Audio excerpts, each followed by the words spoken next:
Deus, tem uma palavra preparada para cada coração que está aqui, porque louvado seja o teu santo nome. A palavra do Senhor é que transforma, a palavra do Senhor é que liberta, a palavra do Senhor é que cura, a palavra do Senhor é que transforma, a palavra do Senhor é que renova, a palavra do Senhor que dá ânimo, a palavra do Senhor que traz para perto. Então, em nome santo do Senhor, com o Espírito Santo, que o céu venha se abrir ainda mais neste lugar, que o Senhor possa falar ainda mais através da tua palavra. Louvado seja o nome santo do Senhor. Faça algo ainda mais extraordinário pela tua palavra que será pregada, porque a palavra do Senhor é importante. A palavra do Senhor, louvado seja o teu santo nome, é a que salva, que faz o nome santo do Senhor. A sua vida está diante do teu altar. Fala com nós que estamos aqui, não aquilo que queremos ouvir, mas o que o Senhor tem a dizer neste lugar. É que eu agradeço no nome do Pai, do Filho e do Espírito Santo do Senhor Jesus. Glória a Deus, aleluia. Salve a Deus para paz, Senhor, amém? Quero agradecer a Deus por mais um dia estar na casa do Senhor, que Ele veio conceder mais um fôlego de vida. Possamos estar intercedendo pelos nossos pastores que estão aqui, continue em saúde. A igreja continue na fiação, porque o Senhor está falando desde o começo da oração. Glória a Deus. Estava em casa me arrumando, o patrão me deu folga ontem e hoje, eu estava reclamando porque ele queria que eu fosse trabalhar amanhã, né? Mas eu já dei o campo, eu também não vou. E estava em casa ensaiando uns louvor e eu até brinquei com ele. Eu falei assim, eu estou ensaiando, mas eu estou sentindo que eu vou pegar a palavra. Eu falei, eu estou ensaiando, mas Deus sabe de todas as coisas, né? Vamos abrir as nossas Bíblias em 2 Reis 4. Glória a Deus. Verso 8.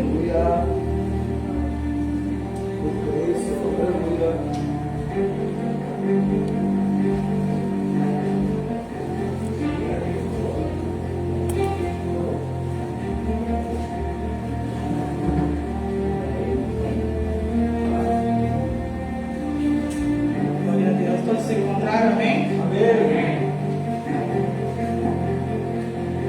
Sucedeu também um dia que, indo Eliseu a Sunem, havia uma mulher importante, a qual o convidou para comer pão. E sucedeu que todas as vezes que passava por ali, entrava para comer pão. E ela disse ao seu marido: eis que tenho observado que este que sempre passa por nós é um santo homem de Deus. Façamos-lhes, pois, um pequeno quarto junto ao muro e ponhamos ali uma cama, uma mesa, uma cadeira e um candeeiro. Assim vindo ele a nós, para ali se recolherá. E sucedeu que um dia ele chegou ali, recolheu-se àquele quarto e se deitou. Então disse a seu moço Geazi: chama esta sunamita. E chamando a ele, e pôs diante dele. Porque lhe disseram: disse-lhe, eis que tudo nos tem tratado com todo desdém, que há de fazer por ti. Havendo alguma coisa de que se faça por ti ao rei ou ao chefe do exército? E disse ela: eu habito no meio do meu povo. Então disse ele: que há de fazer por ela? E Geazi disse: ora, ela não tem filho, e seu marido é velho. Por isso disse-lhe ele: chama, e chamando a ela, e ela se pôs à porta. E ele disse: a este tempo determinado, segundo o tempo da vida, abraçarás a um filho. E disse-lhe ela: não, meu senhor, homem de Deus, não minta a tua serva. E sucedeu a mulher, e concedeu a mulher, e deu à luz a um filho, no tempo determinado, no ano seguinte, segundo Eliseu lhe disseram. E crescendo o filho, sucedeu que um dia saiu para se encontrar com seu pai, que estava com os trabalhadores, que fazia a colheita, e disse ao seu pai: ai a minha cabeça, ai a minha cabeça. Então disse ao moço: levai-o e a sua mãe. E ele tomou e a levou a sua mãe, e esteve sobre os seus joelhos até o meio-dia, e morreu. Amém? Até aqui. Essa palavra é bem conhecida, né? A sunamita é uma passagem que eu admiro muito, porque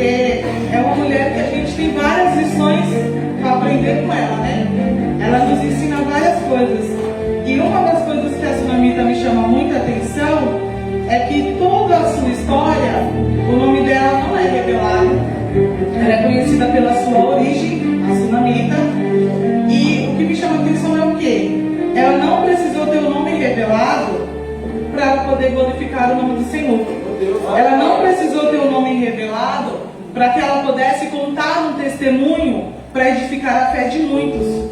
Ela era uma mulher que ela começou a observar o profeta Eliseu. Toda vez que ele passava ali, ela observava. Eu creio comigo, o texto não fala, mas eu creio que comigo, que as pessoas ficavam esperando o profeta Eliseu passar para pedir uma oração, para pedir um jejum, para pedir para ele fazer alguns milagres sobre a vida das pessoas. Só que a sunamita, ela percebeu que o profeta Eliseu, missionária Kate, tinha suas limitações. Olha aí. Que ele tinha suas limitações. Ela percebeu que ele era um homem santo de Deus, mas ela falou, mas espera, ele precisa comer, ele precisa descansar, ele precisa repousar. E nos dias de hoje não é muito diferente. Na nossa geração, infelizmente, tem muitas pessoas que só procuram o profeta, só procuram os da casa para pedir uma oração, para pedir ora por mim, ora pela minha família, eu preciso disso, mas a gente não olha a necessidade que a nossa liderança, não olha a necessidade que o profeta da casa, que os pastores têm suas limitações. E a sunamita, ela foi uma mulher que ela observou esse detalhe. E ela chegou no seu marido, ela tinha uma percepção ativa, coisa que o marido dela já não tinha. E ela chegou no seu marido e falou assim, olha, eu vejo que ele é um homem santo de Deus. Repare que no versículo 9 fala assim, é um santo homem de Deus. O que ela quis dizer com isso? Tem muitas pessoas que se diz ser homem de Deus, mas será que é santo perante ao Senhor? Tem muitas pessoas que se diz, eu sou, eu faço, mas e os frutos? E o testemunho que tem?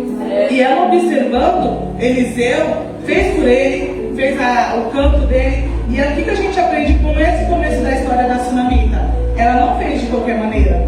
Porque muitas das vezes as pessoas falam, eu vou fazer só para dizer que eu estou fazendo, para não chamar minha atenção. Não, a sunamita mandou construir um quarto para ele, mandou fazer um lugar santo, porque ela sabia que ali estava um homem que tinha suas limitações, ela sabia que ali estava um homem que precisava comer, precisava descansar, e ela não quis nada em troca. Ela não procurou nada em troca, tanto que quando ele quis fazer algo para ela, quando ela disse, eu habito no meio do meu povo, ela quis dizer o que aqui? Eu não preciso de nada, eu estou satisfeita. Só que o profeta Eliseu, ela quis dizer, eu não preciso de nada. Só que ele foi mais a fundo, era algo que ela desejava. Era algo que ela desejava, era ter um filho. E ela já não tinha mais fé. Tenho convicção que várias pessoas chegaram nela, deram a profecia, falaram, e ela já não tinha mais fé. Mas como ele era um homem santo de Deus, ele determinou e ele falou, e assim aconteceu.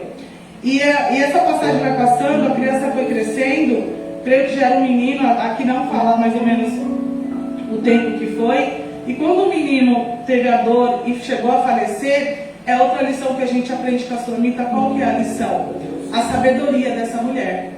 Porque a gente que é mãe, não só a gente que é mãe, quem tem irmãos pequenos, quando eles adoecem, a gente entra em pânico. A gente sofre. E ter uma mãe, eu me coloco no lugar, uma coisa que a missionária sempre fala quando a gente está meditando na palavra, a gente imaginar a história. E é uma coisa que eu imagino. E eu imaginando chega dói a nossa alma, como mãe. Porque o filho dela faleceu em seus braços. E o que ela fez? A gente, humanamente falando, era um desespero. Eu ia me desesperar, eu ia clamar, ia me desesperar. Ela não. O que ela fez? Ela pegou o menino, levou até o quarto do profeta, colocou o menino lá, foi até o seu esposo. Outra lição que a gente aprende, ela soube para quem falar e o que recorrer. Porque ela poderia chegar no seu esposo e falar para o seu esposo, olha, o nosso filho faleceu. O nosso filho faleceu. E ali ela levou até o profeta. E o esposo dela podia não deixar o missionário. Podia falar assim, não, ele já faleceu. Porque pela ordem da vida, a morte acabou. Enquanto a vida, a esperança. Mas ali quando ele morreu, o marido podia falar, não, você vai fazer o quê no profeta? Ele deu a profecia, o menino realmente nasceu, o menino cresceu, morreu, acabou, vamos chorar o nosso luto. Vamos viver o nosso luto. E o marido dela poderia não deixar ela ir. Então ela não falou para o seu esposo. O que ela disse para o seu esposo quando ele a questionou? Ela disse, vai, tudo bem. E o que a gente aprende com isso é que a maior raiva do inferno é ver a gente no nosso pior dia, no nosso pior momento. E a gente levantar a cabeça e falar, vai, tudo bem. Aleluia! Hoje é uma possibilidade na nossa vida da gente chegar de uma maneira, hoje é o nosso pior dia, falo, não, agora ele vai chegar no culto e vai reclamar. Ou vai chegar no culto, eu sempre falo pro meu esposo que a gente tem que esquecer o nosso problema, porque enquanto a gente viver, vai ter problema. Vai vencer um, vai ter outro, vai vencer um, vai ter outro. E eu falo pra ele assim, o nosso segredo é que quando a gente subir por essas escadas, esqueça os nossos problemas. Você vai orar no seu secreto, Senhor, eu te entrego nas tuas mãos, mas eu estou aqui para adorar. E adorar é a gente não ficar de cara feia, glorificar, porém de coração. Porém fazer para o Senhor da melhor forma, da melhor maneira. E a Sunamita, ela fez isso. E ela foi, chegou no seu esposo e falou, vai, tudo bem. Pegou o rapaz, outra lição que a gente aprende, ela teve um foco. Porque quando ela pegou o moço e pegou a jumenta, ela falou, vai, não desvia o teu caminho, não olha para um lado, só para quando eu ordenar. O que a gente aprende com isso? Ter um foco. A gente precisa ter um foco, ter um objetivo. Eu vou fazer, eu vou caminhar, independente da situação, independente da dor, independente do que eu estou vivendo. Eu preciso de um foco e eu vou buscar refúgio. Ninguém vai aliviar a minha dor. Ela me parou na janela para contar para a vizinha, olha, meu filho morreu, olha, aconteceu isso, olha aqui para isso. Não, ela falou assim, eu vou atrás do meu foco. Eu vou buscar pelo meu foco. E foi isso que ela fez. E chegando no caminho, quando Geazi avistou, ele também chegou a questionar o que ela fazia. E ela respondeu, quando Geazi perguntou, seu esposo, seu filho, ela poderia falar, meu filho não, meu filho morreu, eu vim atrás do profeta. Ela já poderia adiantar a história para Geazi e falar assim, olha, não, meu filho faleceu. Porque na palavra fala que Geazi perguntou do seu filho. E quando Geazi perguntou, ela falou a mesma coisa, vai, tudo bem. E quando chegou ao profeta, o homem santo de Deus, ela se derramou aos seus pés e falou do que havia acontecido. E rapidamente, ele voltou lá e, resumindo a história, ele chegou até o menino, fez o milagre do Senhor e ela glorificou o nome do Senhor. E o que a gente aprende com isso? Que a palavra, o nome dela não foi revelado, mas o testemunho dela, mais para frente, se eu não me engano, no capítulo 8, vai falar que o profeta entregou para ela que ia ter fome por anos, fome a terra, para ela se mudar. E ela se mudou. Quando ela voltou, tinham tomado a terra dela. E ela foi reclamar ao rei, foi pedir súplica para o rei, para devolver a terra. E quando ela chegou lá, o que acontecia? Geazi estava contando para o rei suas maravilhas e estava exatamente contando o milagre do filho. E quando ela entrou no palácio, eu creio comigo, quando ela entrou, Geazi olhou e falou, ei, aqui está a mulher e o menino do milagre. Meu Deus. E o rei perguntou, o que queres que eu te faça? E assim foi decretado para retomar a terra. O que a gente aprende com isso? Testemunho. O nome dela não foi revelado, mas ela teve um testemunho para glorificar a Deus. Mesmo ela não estando ali na terra, porque quando o profeta falou para ela que ia ter fome na terra, não foi de um ano, foram anos. Então passou anos, mas o testemunho ficou, o fruto ficou ali. E a Sunamita, eu estava lendo sobre a passagem da Sunamita, e aqui fala também, eu estudando, que a maneira como lidamos com os pobres e necessitados fala mais alto sobre a nossa religião, que é o que o nosso Deus passou. Porque a Sunamita, ela procurou fazer pelo profeta e automaticamente, missionária, ela estava fazendo para Deus. Ela estava agradando a Deus. Ela olhou e falou, deixa eu ver o que eu posso fazer por ele. Porque quando ele ia até Sunem, quando ele passava por Sunem, ele simplesmente, as pessoas, eu creio comigo que as pessoas falavam, profeta, minha família está doente, meu marido está enfermo, meu filho. E as pessoas só procuravam a santidade do profeta. E ela ali ficou observando. Outro ponto que a gente aprende com ela. Ela não foi uma pessoa que, ele falou que é de Deus, então já vou por dentro da minha casa. Não. Ela teve discernimento. Ela observou, ela reparou e falou, verdadeiramente, é um santo homem de Deus. Agora eu posso chamar para dentro da minha casa, agora eu posso chamar ele para sentar sobre a minha cadeira, a minha mesa, se reunir com a minha família. Ela reparou. E o profeta Isaías, ele fala que religião destituída de obras de caridade é vazia e não passa de mero inútil formalismo ao qual Deus rejeita.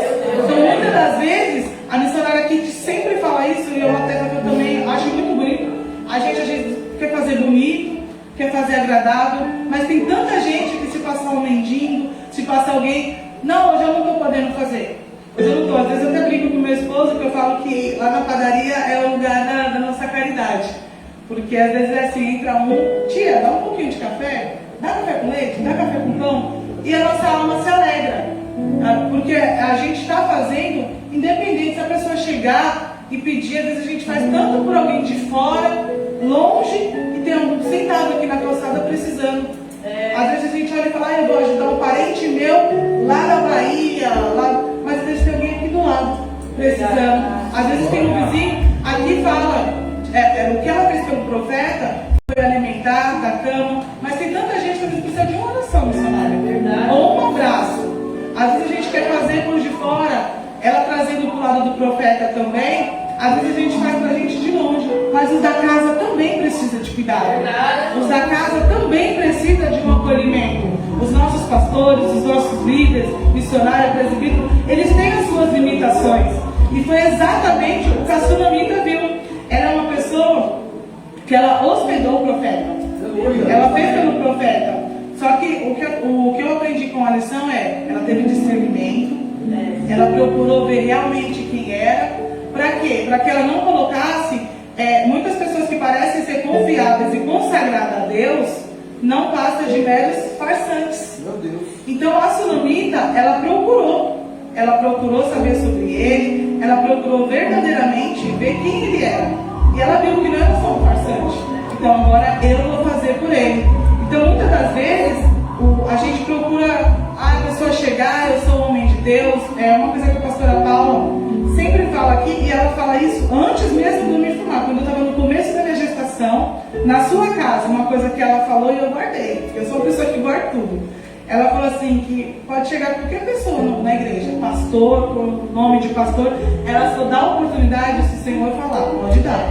E isso eu acho lindo, porque é o discernimento do Espírito Santo. Não é só várias pessoas chegar, é pastor, já vou colocar no altar, não é de qualquer maneira. Aqui é um lugar santo, aqui é um lugar purificado.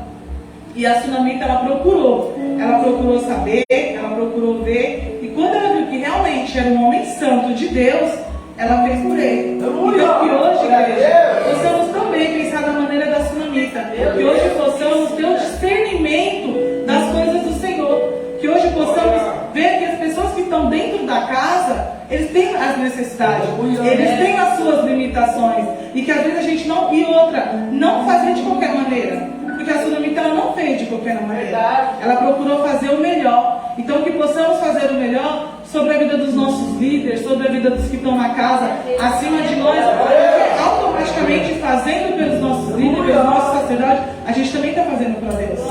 Só que nós temos que fazer o melhor, fazer com excelência. E foi exatamente uma lição que a gente aprende. Outra lição que a gente tem que aprender essa passagem da Sunamita é uma lição do começo ao fim. Porque ela ensina a sabedoria dela como esposa, como mãe, como vizinha. A palavra fala que era uma mulher rica. E ela fala, habito no meio do meu povo. Então ela fazia muito pelas pessoas. Ela fazia muito pelas pessoas. Mas não é que ela fazia de qualquer maneira. Ela sempre tinha o discernimento. Ela tinha o prazer. Ela teve o prazer de convidar o profeta Eliseu para se achegar. E automaticamente, eu creio comigo, missionário, que eles criaram uma amizade. Eles criaram uma amizade. E quando o filho dela veio a falecer, ela não entrou em pânico, ela não gritou, ela não se escandalizou, ela simplesmente teve fé. E ela falou, eu vou até o oração de Deus, eu vou até o foco. Quantas vezes a gente não recebe o nosso milagre porque a gente não chegou no foco? Quantas vezes a gente está ali caminhando, está acontecendo, eu vou ir. Só que quando está faltando um pouquinho para o nosso milagre, acontece alguma coisa, a gente volta atrás.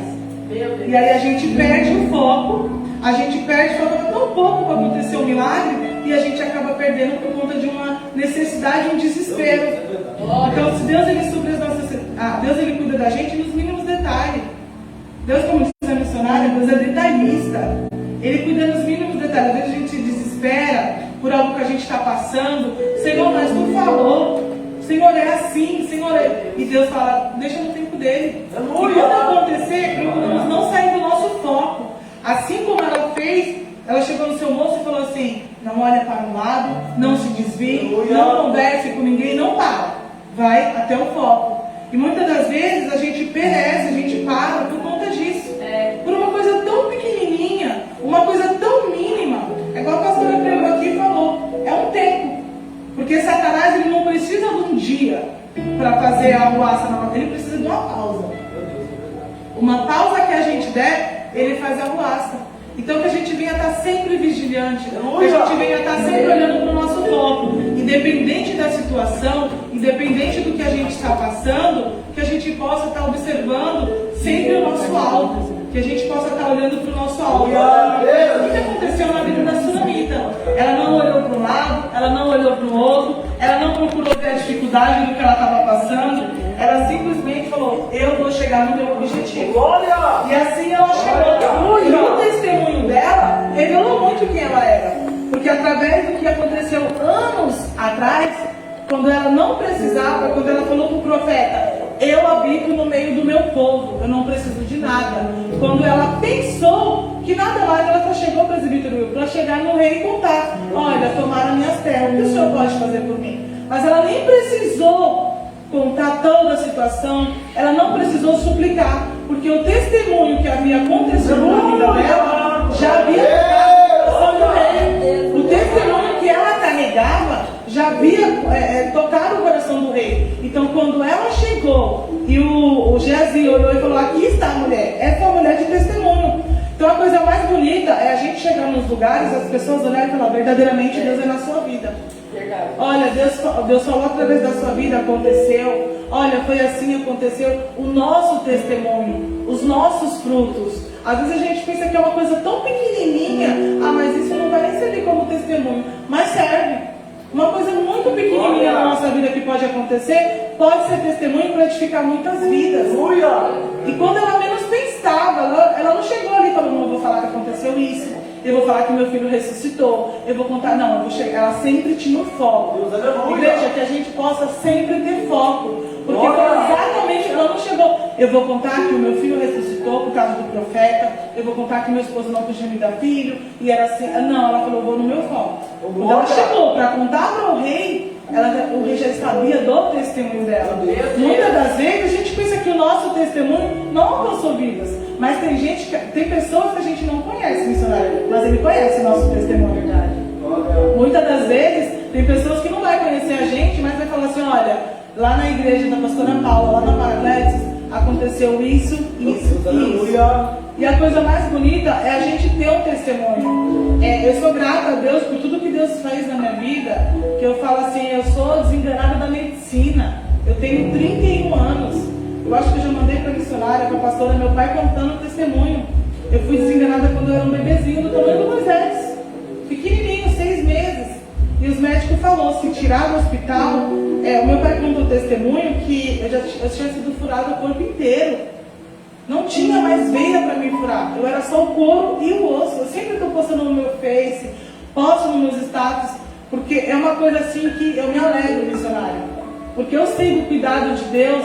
E como Deus tem cuidado e o testemunho. Então assim, eu fui desenganada bebê. Não tinha mais nenhum de furar. Na cabeça, não achava veia. E o meu pai contou testemunho que os médicos olhou para eles e falou assim, se vocês tirarem do hospital, ela vai morrer em casa. Vocês só vão, se vocês assinar um termo de responsabilidade, a gente libera. E a minha mãe foi lá, mas o meu pai assinou um termo de responsabilidade, me levaram para casa, só que eles não me levaram para casa, missionária, e me deixaram ali. Eles entraram em propósito. Eles entraram em propósito pela minha vida. E a minha mãe sempre fala que o propósito foi, Senhor, faça a tua vontade, faça o teu querer. Eles não entraram para uma mãe, para um pai, é difícil você ver o filho dessa maneira, a gente vai pedir pela vida. Senhor, cura, salva. Se é uma pessoa grande que está na droga, liberta. Não, eles entraram em propósito, Senhor, faça a tua vontade. E quando eu fui repetir os novos exames, eu tinha problema no pulmão, eu tinha problema em tudo. Quando eu fui repetir, o diagnóstico não tinha nada. Aleluia! Não tinha mais nada. E a minha vida inteira foi sempre sofrendo pro lado da medicina. E uma coisa que eu falo assim, que eu tenho comigo, o meu Deus, o nosso Deus, ele confunde a medicina de uma tal maneira. E eu sou prova viva disso. Eu sou prova viva. porque ao passar do tempo, eu passei por várias coisas, várias doenças, e toda vez que Satanás lançava alguma coisa, o Senhor ele vinha lá, fazia do zero. Em 2017, para quem não conhece a minha história, eu passei por um câncer, eu fui diagnosticada. Na época eu não tive nem coragem de contar pro Carlos. Minha mãe que contou para ele estava na faculdade, minha mãe ligou e falou, vem aqui que eu preciso te contar. E assim, foi uma semana de choro. Só que tem gente que até fala assim, nossa, mas é fácil para você? Não, mas eu creio num Deus de milagre. Aleluia! Eu creio num Deus de milagre. E eu sempre falo, Senhor, se eu estiver pronta, me leva. Porque aqui na terra a gente só vai sofrer, e eu sei que o descanso é no céu. Então, se eu estiver pronta, Senhor, me leva. E quando eu fui diagnosticada, fiz biópsia e tudo, foi uma semana de choro, uma semana de desespero. E quando eu passei por tudo isso, depois de uma semana, eu trabalhava normal.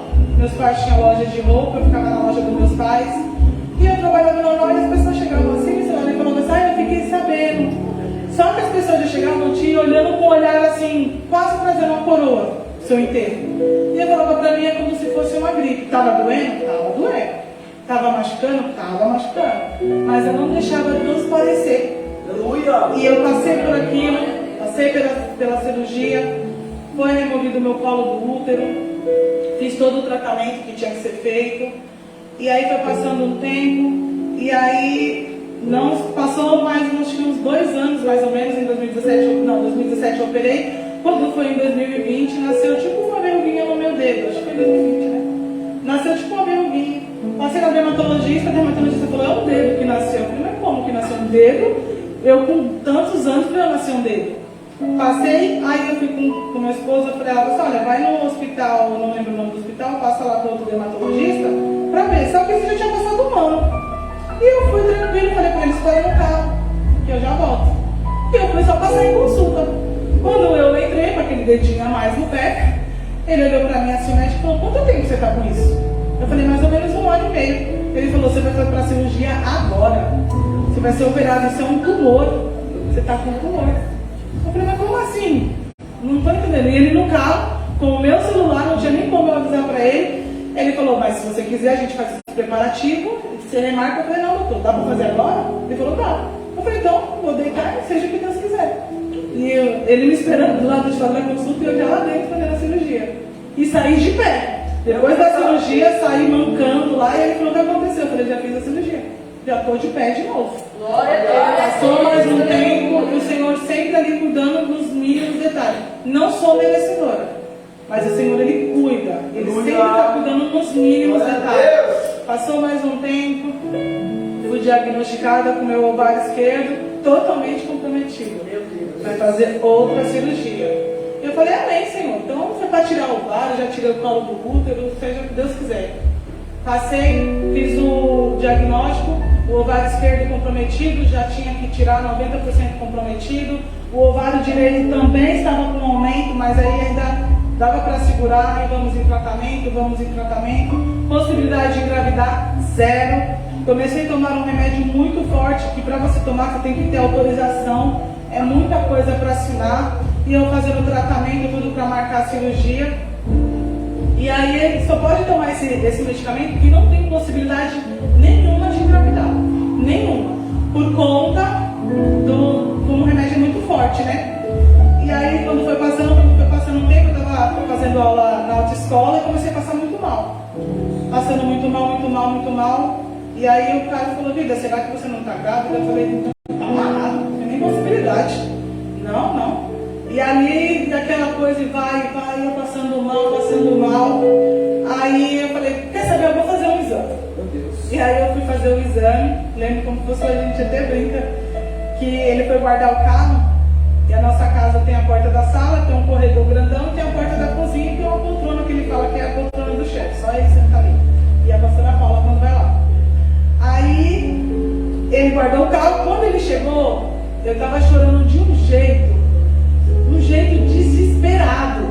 Colocava a mão na cabeça, ele nem entrou pela sala, ele foi até o corredor, chegou lá, olhou e falou, pronto, deu positivo. Tá assim, é positivo. E eu chorava, mandei mensagem para nossa madrinha de casamento, Bibi, e ela rindo com ele, eu ficando nervosa.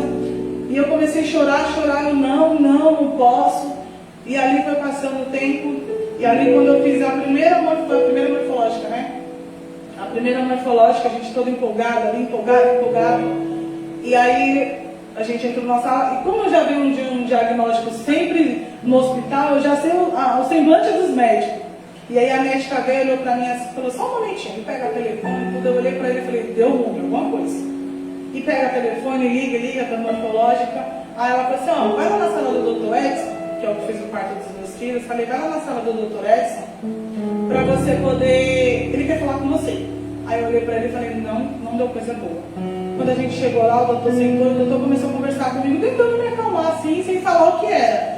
Ele, olha, mãezinha, deu uma alteração no exame do seu bebê, a gente vai repetir, e pode ser que deu uma alteração por conta do medicamento, o tratamento que você fazia. Aí eu olhei e falei, doutor, deu síndrome? Aí ele falou, deu.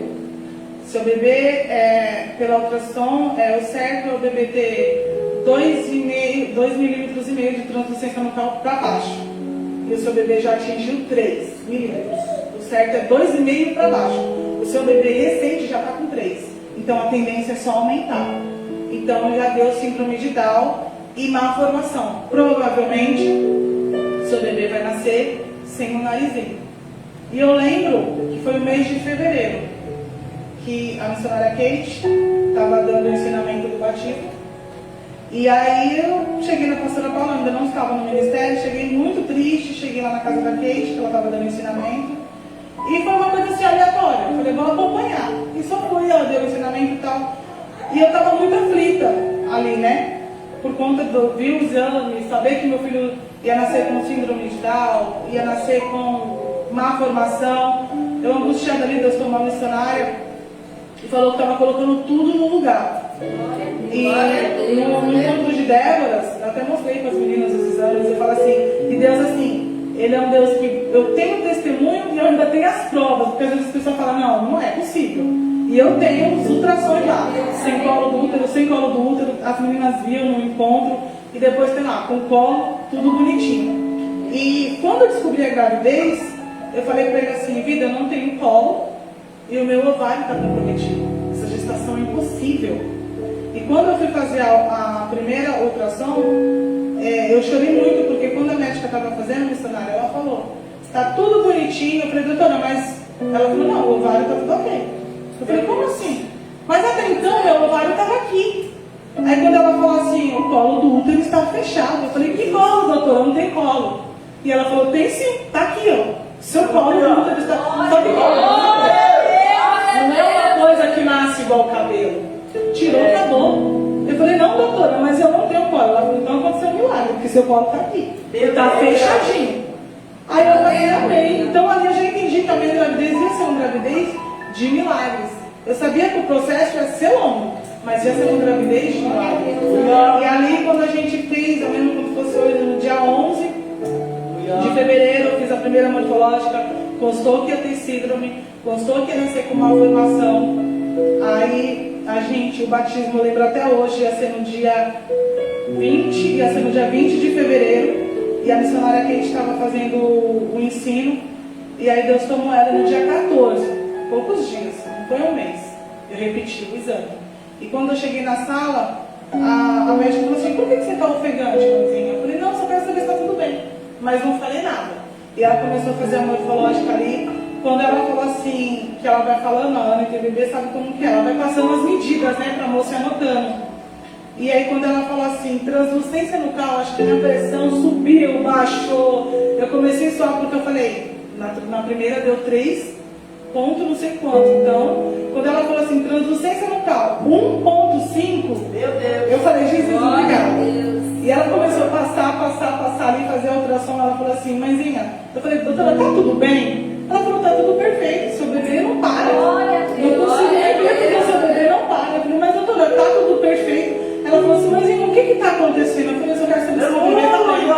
Aí ela começou a olhar, aqui está o olhinho, aqui está a orelhinha. E quando ela falou assim, aqui está o nariz, eu falei, a senhora está vendo o nariz? Ela falou, mas está aqui, ó, seu bebê está perfeito. Aí na hora ele colocou a mãozinha, eu lembro até hoje assim, ele colocou a mãozinha no rosto, ela falou assim,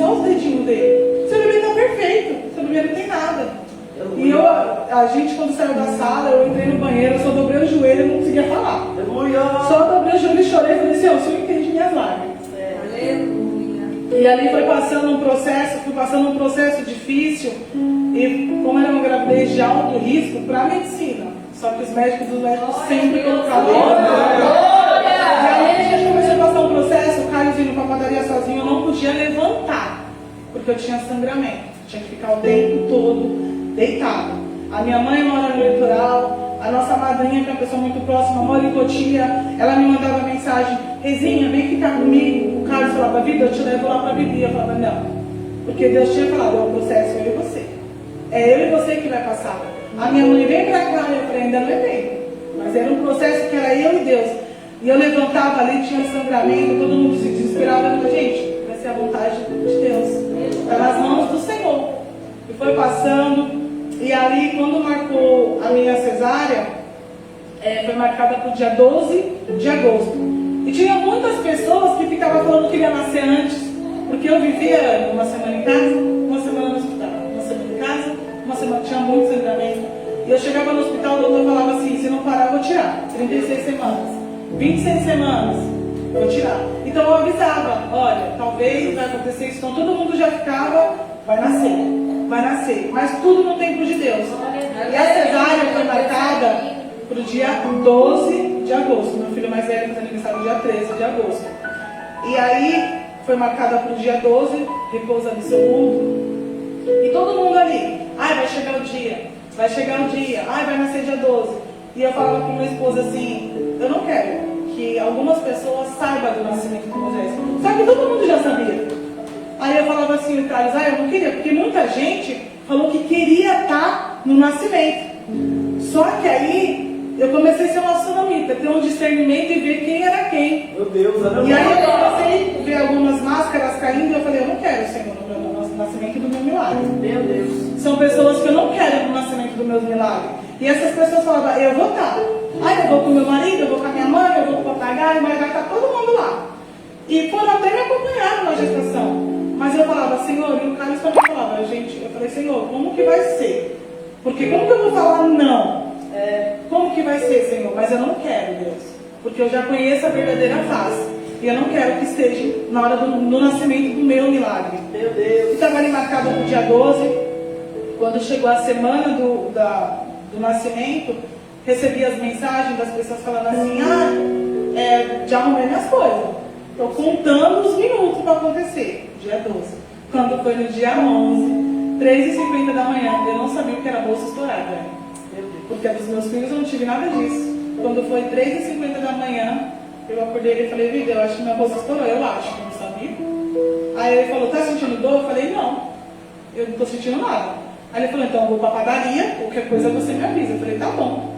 Fui lá, deitei de novo, troquei de roupa, deitei. Fui no banheiro, eu falei, pera, eu acho que a bolsa estourou. Aí liguei pra ele, eu falei, volta e vamos pro hospital, porque eu acho que agora é sério. Mas eu não estava sentindo nada, meu maior medo, eu sou medrosa. Meu Deus. Já passei por muita cirurgia, mas eu tenho medo de cesárea, essas coisas, principalmente de ponto.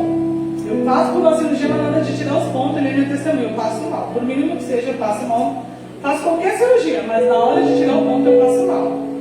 E aí, a gente foi pro hospital. Quando a gente estava subindo, eu já pensei que ele tinha abastecido o carro. Abasteceu, missionária, e foi para casa. Quando a gente estava subindo, eu já pensei que ele estava garoando. Acabou a gasolina. Na subidinha, na primeira subida, né? Na primeira subida da Jacupês, eu acabou-se estourada. Minha mãe morando no litoral. A nossa madrinha em Cotia. Eu falei, e agora? Eu falei, não vou avisar porque eu não quero estar no nascimento do meu filho, não. Vamos passar nós dois. Vai ser nós dois. Ele foi voltando e falou assim, senta no banco do motorista. Ele pegou o celular, porque parou bem na curva da Jacupês. Então os caminhão, e esse horário, passa ali com chuva. Então ele foi empurrando o carro para descer, eu segurando no volante e ele com o celular assim, presbítero. Para quem subisse, via que estava acontecendo alguma coisa. Ele conseguiu voltar, colocou o carro foi no guarda-lei, né? Perto do acostamento. Ele saiu na chuva para procurar um posto. 4 horas da manhã, eu dentro do carro, perdendo líquido, com a bolsa estourada. Só que assim, eu falei pra ele depois, eu falei assim, eu não me conheci, porque eu sou agoniada. E eu tava numa calma missionária. Eu falei assim, acho que Deus sentando do meu lado e falou assim, eu tô com você. Ou seja, eu fiquei numa calma, Anne, que eu acho que a gente que teve bebê, ia ser um desespero. E eu ali numa calma, missionária, eu falei, não era eu. Não era, porque minha bolsa estourou. E eu mandei mensagem pro meu sogro, eu falei assim, bom dia, a bolsa estourou, tá? Eu tô aqui no Jacpêssego, o carro está sem gasolina, e meu sogro já ligou, tô indo pra aí já vi o carro, eu falei, não precisa. O carro já colocou, vamos pro hospital. E meus filhos nasceram na Master Clean. E o cuidado de Deus é que quando o Vinícius nasceu na Master Clean, depois de 4 anos eu tive o Braia, eu sempre falei assim, se eu tivesse outro filho, eu queria que nascesse no mesmo hospital, com o mesmo médico, porque ele é um médico assim que sempre me passou calma. E quando eu tirei o colo do útero, que eu descobri a gravidez do Moisés, eu falei, doutor, mas eu não podia engravidar. Para você ver, Kate, ele não é evangélico, ele é católico. Ele olhou para mim e falou assim, mas o seu Deus é um Deus de milagre. Aí eu falei, mas como que engravidei? Ele falou assim, ele já é um senhor. Ele falou, eu tenho anos, eu fiz o parto dos seus 2 filhos, mas essa resposta só quem vai te dar é ele. Um carinho que eu tinha muito grande por esse médico. E ali, em São Mateus, a gente chegou, 3 e pouco a bolsa estourou, a gente chegou a quase 5 horas, né? Quando a gente chegou lá, estavam algumas mães se internando e a bolsa ali estourada. Mas desceu pouca coisa. Quando chegou a minha vez, levei o cartãozinho do convênio, a moça me chamou da recepção e falou assim, olha, tem um probleminha. Eu falei, qual que é o problema? Ela falou assim, seu convênio não está passando aqui. Eu falei, oi? Eu olhei para ele, mas eu estava numa calma. Eu falei, nunca mais eu vou ser assim, calma. E aí eu olhei assim para ele e falei assim, o convênio não está passando. Ele, como assim? Eu falei, agora? Ela falou assim, olha, liga no seu convênio, pede para eles liberar o acesso para você poder ter o bebê. Isso era 6 horas, o convênio atende 8 horas. Eu falei, e agora? Como que vai ser? Nós 2 fomos pro carro, chovendo, fiquei sentada e fiquei ali parada. E ele começou a ficar mais nervoso. E eu parada, respirando fundo, eu falei, Senhor, tá aqui, é teu milagre, vai ser feita a tua vontade. Aí eu até falava assim, Senhor, não deixa nascer normal, Senhor. Eu não quero normal. Mas o meu medo de normal é porque eu queria fazer a minha laqueadura. E Senhor, eu não quero fazer normal, não me deixa nascer normal. E a gente ali, quando deu 8 horas, eu liguei no convênio. E falei com a moça do convênio, ela falou assim, olha, o convênio não está mais atendendo aí em São Mateus. Você vem para o hospital, não lembro o nome do hospital, do convênio. Eu falei, moça, eu estou há 2 horas com a bolsa estourada. Como que eu não tenho como? Aí ela falou assim, não tem o que fazer, porque não vai atender. Não tem como. Depois a gente descobriu que o convênio estava devendo o nosso médico. Então o nosso médico cortou esse convênio. E ali eu falei, pronto, como que vai ser, como que vai ser. E aí eu liguei pro meu irmão, falei pra ele assim, preciso de uma continha para poder fazer o meu parto. Aí ele falou, quanto que é? Quase 7 mil. Eu falei, preciso, porque meu filho, como que vai ser? E ali era esse valor sem a laqueadura. Era só o valor da cesárea básica, fez, vai pro quarto com todas as outras mães e pronto. Eu falei, amém, o importante é meu filho nascer de cesárea.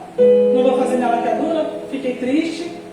Beleza, quando a gente fez tudo, depois eu fui internada, né, pra fazer. Deus é tão misericordioso, olha, que o tempo todo, Kate, das 3 da manhã, o Moisés nasceu, era 10h27. Olha o tempo que a bolsa ficou, não senti uma dor. E ali, das 3 da manhã, bem pouquinho. Quando o doutor me vestiu, missionária, aí falou assim, o doutor entrou na sala e falou, quem é a mãezinha que tá com a bolsa estourada aqui? Porque eu não fiz antes, porque ele não tinha chegado. Eu falei, eu só faço o doutor Edson. Quando ele chegou e falou, quem é a mãezinha que estourou a bolsa? Eu falei, ele falou, vem. Missionária, quando eu levantei, eu lembro da cena até hoje. Quando eu levantei, a bolsa estourou. Tudo. O resto. Então assim, o tempo todo Deus cuidou. Quando eu levantei, eu falei, agora estourou tudo. Ele falou, agora estourou. E eu entrei na sala de cirurgia. E ali, o Carlos assistiu o parto, tudo. E eu estava em paz, né? Porque meu filho ia nascer. E aí o hospital falou assim, faz a laqueadura dela. E coloca eles num quarto, apartamento. Só os 2. Aleluia. Pelo valor que a gente pagou, era para ficar eu e mais duas mães. E ele não ia poder ficar me acompanhando por ser, tipo, ia ter um acompanhante, mas tinha que ser feminina, não podia ser do sexo masculino, por mais que fosse esposa, porque tinha as outras mulheres. E aí o hospital falou, não, ela vai fazer a laqueadura e põe os dois num quarto só, os dois. Então o cuidado de Deus, assim, foi maravilhoso. Quando eu terminei de fazer o parto, quando Moisés nasceu, eu só chorava e só agradecia a Deus.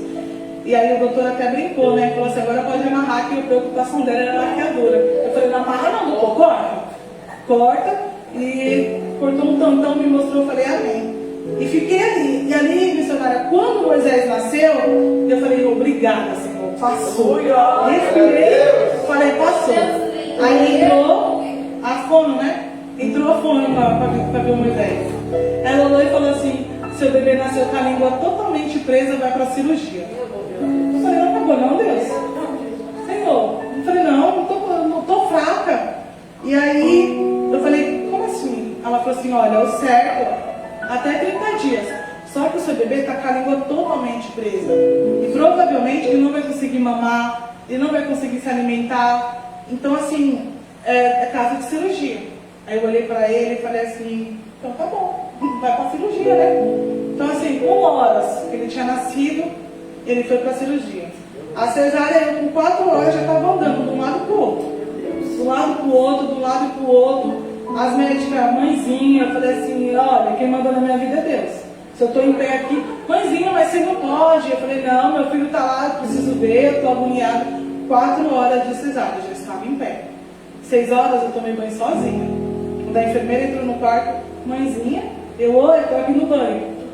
E assim, o cuidado de Deus, Moisés fez a cirurgia, soltou a linguinha dele, depois que eu também não parou mais de chorar.